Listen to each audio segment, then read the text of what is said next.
Mga kamatyas, naglaban pala si Wesley So at Kramnik nitong nakaraang June 18 lang. June 20 ngayon, 2 araw lang nakalipas. Kung di ko pa nasilip sa account ni Wesley. Ano kaya to? Seryosong match ba itong 4 games nila ni Kramnik? Ano kaya ang hiwaga sa likod ng match na ito? Samahan niyo po ako mga kamatyas. Pero bago natin simulan ang Game 1 out of 4 games, ay atin munang sagutan ang iniwan nating puzzle hatid sa atin ng Internet Chess Club. Ito po yon sa ating last upload. Congratulations sa mga nakakita ng Queen G4, threatening matchas, inagapan ng Black, minate ni Kasparov sa G5. 13 years old lang si Kasparov that time. Okay? Congrats at sa last part po ng video ang ating mga shoutout sa mga nakatama ng kasagutan. Okay, at ito naman ang iiwan nating puzzle for today. Why to play? Ano kaya ang magandang ginawa ni Kasparov dito? O sige po, sagutan nyo na mga kamatyas. Ang link ay nasa description below lang para makadirekta kayo sa ating daily puzzle for today. Kung wala pa kayong account, gawa na po kayo. It's free. At bago tayo magsimula, pinag-iimbita ko po ang aking kamatyas super supporters. Join na po kayo every Sunday, 10 a.m. to 12 noon ang training natin. Nasa description below lang din ang link. Marami na pong nakaregister. Habol na po kayo. Okay, game number 1. Black dito si Kramnik, Black dito si Wesley. White si Kramnik nag-knight F3. C5. At ayun, expected ni Wesley yung C4 ni Kramnik na English. Paborito kasi ni Kramnik, malakas si Vladimir sa English pero ini-4 ayaw ni Kramnik ng English ngayon Nag-D6 at kinonvert sa Open Sicilian. Ayun, Najdorf naman ang ginamit ni Wesley. Legendary din yan. Bishop C4, bihira na nating makita yan sa mga top 2700 players. Ang Sosin attack variation. E6. Nag-Bishop E3. Medyo may pagka-old school nga lang ang ginamit na variation ni Kramnik. No? Kinumbay ng English attack at Sosin. Combine. Dito kasi ang main line, yung Bishop B3. Diba? Yung madalas nating nakikita sa ganito. Pero, nag-Bishop E3. Tingnan natin, B5 ni Wesley, tempo attack. Bishop B3, nag-Bishop E7 para magkakasling na. Nag-A3 muna si Kramnik kasi baka mabiforan at maalangan, makuha yung pawn sa E4. At nag-castling, F3. Naniguro si Kramnik na talagang di makukuha yung pawn sa E4. Bishop B7 at nag-Queen D2. Knight BD7 at nag-castling queenside. Ayan, parang dragon ng forma, no? Naka-Nidor pero naka-Sicilian dragon setup. Ganyan ang dragon Nagka-castling sa queenside ang puti Tapos mag-G4 H4, bobomba. Nag-Rook C8, yan talaga ang natural sa Nidor. Ginagamit ang Torre para malakas ang C-file. At nag-King B1, umilag kagad sa pressure. At nag-Knight E5. Ayan, control sa C4. Anytime, lalanding ang Knight dyan at maghahatid ng malakas na atake. Nag-H4 at yan po ang novelty ni Kramnik. Dahil ang naitala pa noong 1970, may tumira ng G4 2200 ang tumira. 1970 pa, di pa ako pinanganak noon mga kamatyas.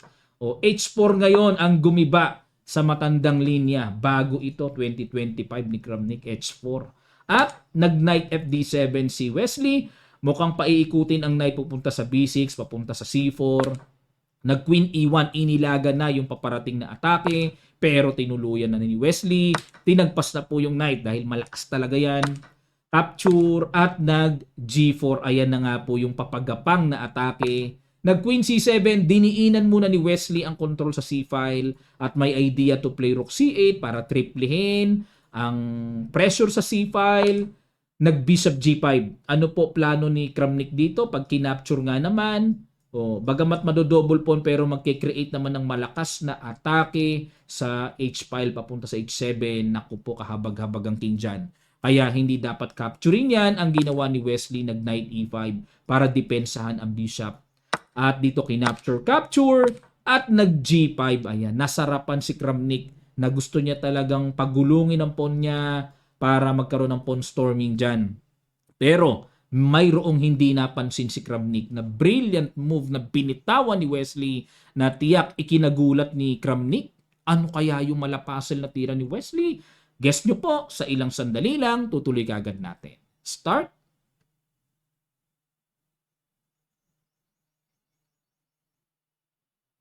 Congrats po sa mga nakakita. Sa mga gusto pang mag-isip ha, post nyo lang po ang video para mas matagal kayong makapag-isip. Rook takes knight. Brilliant move mga kamatsas. Ang lupites ng tira na yan. Rook takes, bitin nga pala yung pawn F3. Double pa. Queen E3, ayun. Maliwanag na nakakuha talaga, nakasikwat, nakabingwit ng isang pawn si Wesley. Yun nga lang nag-E5 mga kamatsas. Ayon po dito sa chess notation na nakikita ko sa chess.com, binigyan ng bad move ang tira na yan. Kasi yung D5 na weak. Dapat daw po ang gusto ng computer F5 o kaya F6 o kaya Queen C7 para ma-prevent yung pasok ng Queen B6. O dahil nag-E5, pumasok si Kramnik para may kalikalikot at yan ang minamatyagan niyang gusto niyang bawiin yung weak D6. Nag-rook D8, inagapan kagad ni Wesley dahil alam niya talagang aatakihin yan. Pinilahan na nga. Nag-rook D7, panapty lang, safety, abang-abang. Nag-knight to D5 at nag-queen D8. Yan din ang purpose pala ni Wesley sa rook D7 para magamit yung D8 square at ma-neutralize yung queen. Siyempre, dihado si Kramnik sa pawn, obligadong umiwas. At tinagpas na nga ang knight dahil masyadong malakas na yan. Marami na pong nalalaman yan. Kaya niligpit na. Rook takes D5, nag G6. Naalala ko kasi mga laro-laro dati sa Luneta eh. Marami nang nalalaman yan ah. Tagpasin ko na yan. Nililigpit na raw pag marami nang nalalaman. Nag G6, uso kasi yung mga pelikulang Pinoy dati, 'di ba? Yung kila FPJ, 'di ba? Yung marami ka nang nalalaman, yung mga ganon. Nalinyahan ano? Ayan. So nag B3 space lang din po sa king, king G7, king B2 at nag F6 para basagin na yung G5 na nagpapasikip ng king side. Kinapture na ni Kramnik, capture. At syempre, kung baga maaari makaiwas, iwas talaga dahil dihado nga ng isang pawn dito eh. Otherwise, kung tatanggapin po ang capture, obligadong may tatawid at may tatawid na pass pawn dyan. Okay? Queen takes H4. Pinatulan na ni Wesley ang hamon ni Kramnik. Binigay ang pawn at bumigay din ang pawn sa A6. Kinuha ang pawn sa E4. Threat pa ang tore. Nag-queen to C6. Dito mga kamatsas, medyo nagtaka ako dito. No? Why not rook takes D6? Ito raw po ang gagawin. Rook C7. Ayun. Aatakihin yung C2. Okay. At pag bumalik, rook D2, may queen C6. Ayun, may check doon. Okay. Queen to queen. Kung mag queen A5 umiwas at para wala ring check dyan, mag H5 na at papagapangin na po dito paunti-unti ang pass pawn. Ayan. Lamang ang black kitang-kita sa evaluation bar mga kamatsas. Okay. Balik po tayo. Kaya ginawa ni Kramnik, nag-queen C6 at nag-queen F5. Bakit nag-queen F5? Rook takes B5. Depensa nga pala. Okay, dinipensa yung tore. Nakatreat kasi. H5, ayun na. A4, ayaw pumayag ni Kramnik. O, karera daw, karera. Sino mauuna? Okay, H2 at nag-rook B7. Dito kasi, hindi pa makatulak ng pawn mga kamatsas. May tore pang nakabantay. Kaya, ginuwardyahan muna ng tore at nag-rook F7. Yun nga lang ang tira po na yan ay considered blunderations! Ayan, di po ako makasigaw dahil medyo masakit ang boses ko. Pasensya na po. Peace tayo, peace. Ayan, base ako ngayon kasi masakit na lamunan ko. Pero kailangan ko pong gumawa ng video dahil marami po nag-aabang talaga ng daily videos natin mga kamatsas para sa inyo po yun. Kaya medyo malumanay ako ngayon. Kinokontrol ko lang baka mamalat ako eh. Ayan. Pero ang tamang tira daw ay, grabe, makipag-exchange lang. Kapag kumapture dyan, Queen F6, abay, napakabigat ng tira pala na kailangan dito ng black. Oo nga. O tapos, halimbawa kung makipagsabayan ng queen, may E4 check. Aba, tapos queen. O, wala namang mga check-check dito. Halimbawa kung gumanito C3 natin, no? May H1 queen. Pero lamang pa rin ang puti, konti nga lang. Tapos, kung check dito, walang check eh, no? Halimbawa, kung gumanon, wala naman eh, gaganon lang eh. O, ayun, wala namang mga check eh. Ang galing ng Queen F6 na yun, napabilib ako. Pero mahirap makita. Ito, mahirap makita, capturein. Kasi unang-una, pag kinapture, ang lapit-lapit na ng pawn, annoying, di ba? Kakailang. Kaya napilitan si Wesley mag-rook F7 para katabi ng king eh. Yun nga lang, mali. Nag A7, yun lang mga kamatsas. O, sa bagay, maintain pa rin naman eh, no? O pero Queen G2, o A7 din pala, okay. Na-late lang ang computer engine. At nag-E4, okay, para takpan ang diagonal na kumukontrol, lumahad lang sa pag-promote. Nag-Rook takes F7 at nakabawi naman dito si Wesley. Dapat po ang tira dito na magpapawinning ay Queen na. A8. O tapos halimbawa kung mag-Queen, may Rook takes F7, tapos Queen takes F7, and then na Queen C3 check. Ay, oo, may sundot sa ilalim. May sundot. Kapag naman pumunta dyan, harang, may check. Kuha ang reyna. Oo nga. Masusundutan ng ganon. Yun lang. Talbos ang black dyan, mga kamatsas. O, pero balik tayo. O, pagka E4, kinapture ni Kramnik eh. Capture. Nag-A8 queen. Check muna. C3 and ayun, nag-H1 queen. Kinapture na lang. At ayun nga po, nag-blunderacious pa last minute dito si Kramnik. Bumi! Bakit po bumi? Queen F2 check. Hindi makakaharang, kakapturin lang. Bistay ang queen. Bitin. Obligadong umangat, check, at ayan po ang naging kapalaran. Namatchas pa si Kramnik. Kung sa bagay, wala na po kasing oras si Kramnik eh. 4 seconds na lang. Si Wesley, 40 seconds pa. Ayan. Ano kaya talaga tong game na to? No? Secret match na training ba ito? O nagkataon lang na nagpanagpo, nagkahamunan sa chess.com, parehong naka-open ng kanilang account. Meron kasing mga ganun eh, no? Nagkakababara ng match dahil nagkahamunan, nagkakitaan na, oh, naka-open si Kramnik hamunin ko to. O kaya talagang training match talaga to. Yan ang mahiwaga, no? O, tingnan natin ang game number 2. White naman si Wesley dito sa second game, nag-E4. C5 si Kramnik. Ba, palitan sila ng linya. Takes. Queen takes D4 naman ngayon. Okay, Knight F6, H3. Medyo kakaiba sequence ni Wesley Knight C6, atake, Queen E3. Para walang Knight G4, mga ganon. Kakaiba rin yung Queen E3, oh. G6, Bishop C4, Bishop G7, castling, at nag-castling. Rook D1, ayan, may pressure, mag-E5. Queen B6, medyo kakaiba yung hamon ni Kramnik Umayaw si Wesley ba? Ayaw niya ng queen to queen Bishop E6 at yan po ang lumalabas na novelty sa bakbakang ito dahil ang naitala pa sa aklat nitong nakaraang 2024 lang, Knight A5 ang ginawa sa position na to. Okay, yan ang old line. At Bishop E6 naman ang novelty by Kramnik. Kinapture ni Wesley, capture, nag-E5. Ayun, para pag nagkaroon ng exchange dyan, ay mawiwik yung pawn E6. Yun ang idea ni Wesley na nababasa ko dito. At kumapture nga, Knight A3, ayun, pahinog muna. At bago kunin yan, magda-Knight C4 para, ayun, para hinog na hinog, kumbaga. Nag-Knight D5, gustong pumunta sa F4 para maka-atake. At nag-C3 muna. Medyo makunat si Wesley Ang kunat. Nag-Rook F5, ayun, dinipensa ni Kramnik, kumbaga parang ayaw talagang kunin, so Rook F5 muna. Knight C4, atake sa Queen, at nag-Queen A6 pin. Nag-Rook E1, para kung umalis man ang Knight, may depensa na.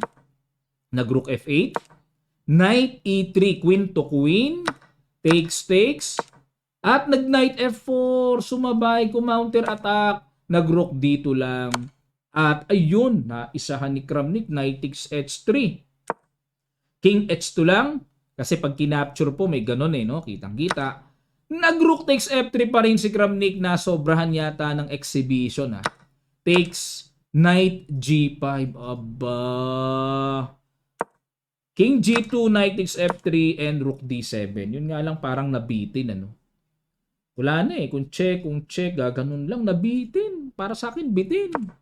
E4, ayun, para yung knight, ihahatid pa dyan, gaganon. Nag-Rook takes B7 na. Okay? Knight E1 check, para pupunta doon. King F1, may ganon. Oo nga, may hataw ng Rook takes F2. Nag-Knight D1, tiyaga munang depensa. Sinundan pa ng isang knight, didiinan papunta sa G4. At nag-Bishop E3. Kumbaga, sinicure ni Wesley. Hindi mo makukuha yan. Nag-Knight G4 talagang Kinapture ni Wesley ang A7. Nag-E3 talaga nga naman, oo. Ayun. Kumbaga sabi ni Kramnik sa isip niya, i-simplify na lang yung Rook B8 para ma-exchange. Yun pala ang mga birada. Oo nga, no, para pumayapa. Mas practical ito. Pero kung accurate po ang pag-uusapan natin, F3 ang tamang tira. Okay, kasi kung kakapture and Rook takes my King E2, double.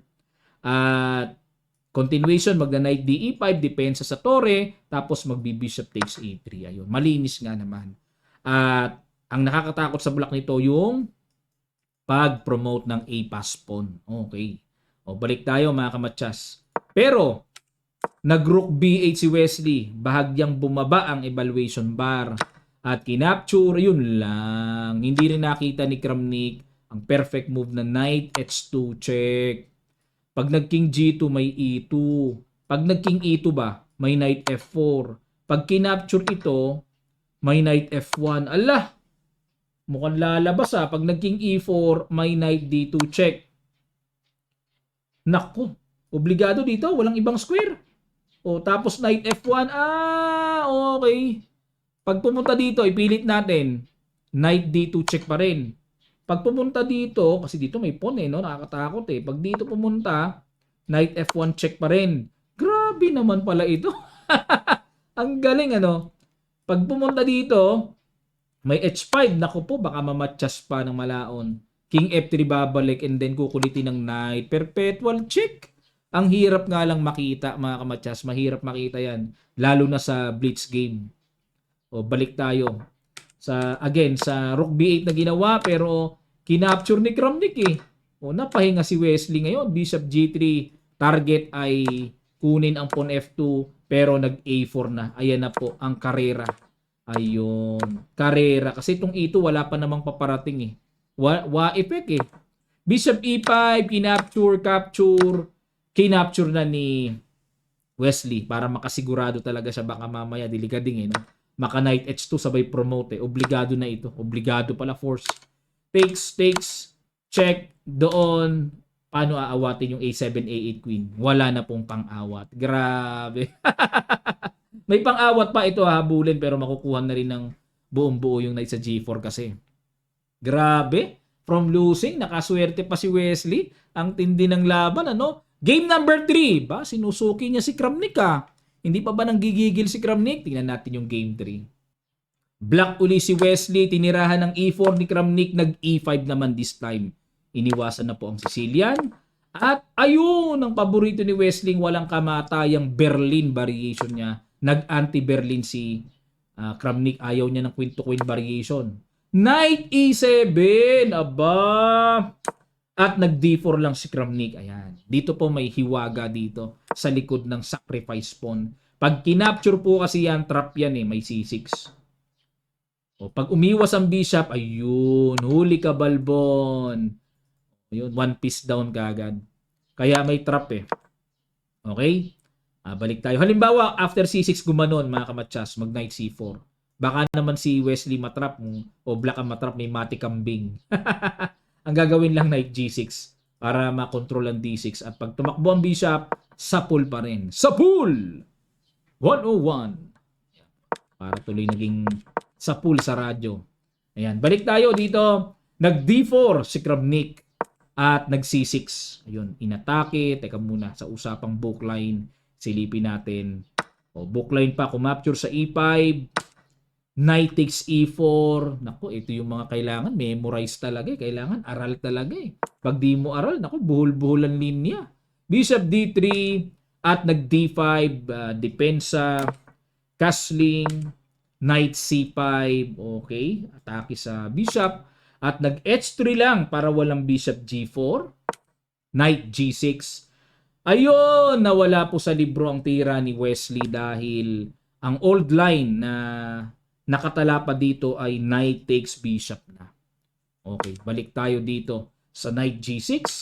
Rook E1, Bishop E7. Ayan na, preparing to castle na. Knight C3, nag-castling. Knight E2. Okay, paiikutin din ang Knight sa G3. Kinapture na ni Wesley, capture. At nag-F6. takes.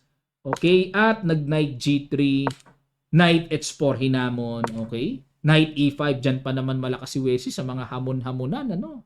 Ayan, nag-knight E5, considered blunderacious po ni Kramnik. Kitang-kita ang evaluation bar sa pagkaangat. At dito, kinapture, yun lang. Hindi napansin ni Wesley ang napakalakas, brilliant bishop takes H3, sacrifice na pala. May ganyan na pala. Ano meron? Pag kinapture yan, saka kakapturein yung knight. Pag kinapture ng tore, may knight F3 check double, tangay ang tore.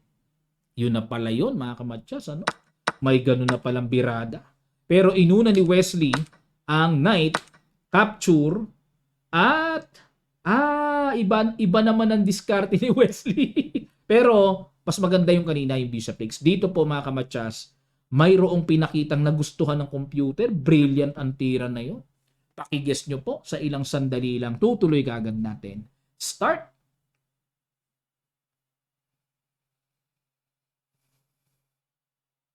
Maraming salamat po. Congrats sa mga nakakita ng Rook takes F2 sacrifice. Pag kinapture nga naman, may Queen F6 check, kuha, bawi ang tore. Kinapture na nga kasi may threat po sa G2 eh. Malakas masyado eh. Queen F6 check. Ayun. So, kumbagay, nakuhanan talaga ng isang pawn. At, dinipensahan, nakapin. Bakit ganun? Parang ang sagwa ah. Knight F5, ayun, diniinan. Nag-Queen F3. Kinapture na. Wala na. Simplicity is beauty. Okay, bakit? Ilan ang lamang? Isang pawn lang ang lamang ah. Opposite colored bishop pa. Hindi ba? Parang, okay, kailangan kasi gaganon eh. Ayun, ayaw naman tantanan ni Wesley. Kasi opposite colored bishop po, maraming tabla yan eh.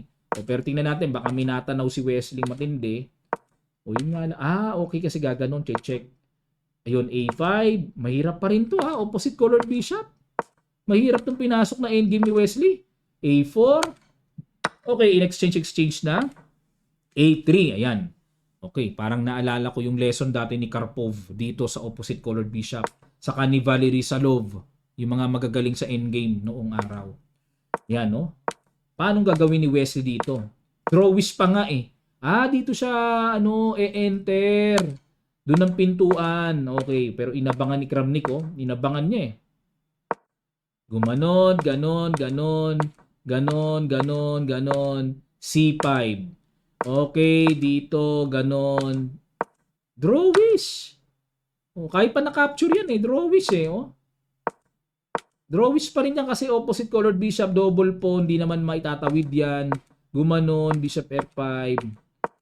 Drawish eh. Paano to?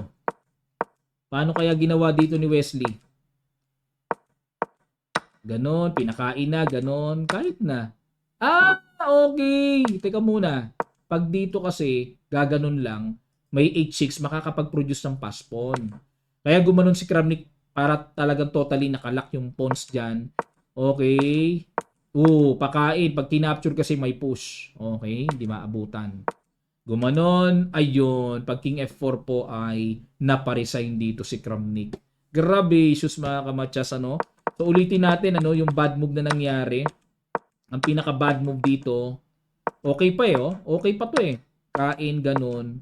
Ayan, para matuto tayo ng endgame. So ang tamang tira pala ay bishop A7. Bakit? Pag kinapture ito, dito ang bishop, diyan ang diagonal control. Hindi nga pala makakasabong ng pawn kasi kakapturein. Diyan pala kasi itong bishop pwedeng gumanong ganon at the same time yung pawn controlled pa rin. Oo nga, kumpara dito yung bishop sa H6 sa E3. Ayan, dahil naka 3 games na po tayo mga kamatsas, medyo matagal na po, pasensya na po, no. Yung pang-apat na talo si Wesley pero ganun pa man, 3-1 ang score, nanalo si Wesley against Kramnik. Ano kaya to? Secret ano kaya to? Kumbaga nag-match sila. Siya na ba ang second ni Wesley? Wala kasing second si Wesley kilala natin eh. Yung iba, si Magnus, maraming naihayag na second na or trainer eh. Si Wesley, wala eh. O talagang nagpanagpo lang. Ano kaya sa palagay nyo? Ano sa pakiramdam nyo? Lapag nyo lang po sa comment section below mga kamatsas. Okay, and ito po yung shoutout natin na nakatamang sagot. Unahin natin yung unang naka-message. Talaga nakaabang ito. John Chess Player. Unang-una kang nag-message kaya shoutout ka. Okay, at ito po, sige, shoutout na natin itong si San David Planas. Ayan, so okay natin sa shoutout ah. At si Alexis Believer Pagula at si G-San. Oh, yan, na-shoutout na rin natin nung nakaraan, ano? At si Jed Cortez at si Cedric Pabiana. Oh, yung iba. Sige, sama ko na ito si Emmanuel Prado Jr. Ayan. Okay, congrats po sa mga mabibilis sagot sa ating daily puzzles ng ICC. Okay, sagutan niyo po kagad para kayo po ay mapahanay sa susunod nating shoutout mga kamatyas. Maraming salamat po. Sana mag-register na kayo sa ating Kamatsyas Super Supporters. Every Sunday po yon na live training session exclusive for Kamatsyas Super Supporters. Mag-join na po kayo, hindi kayo magsisisi. Weekly po ang training natin, sulit na sulit po ang kanyang registration fee. Just click the details para malaman nyo po ang kabuuan ng detalye para bago kayo mag-register. Maraming salamat, magkita-kita pa tayo sa mga susunod pang chess updates.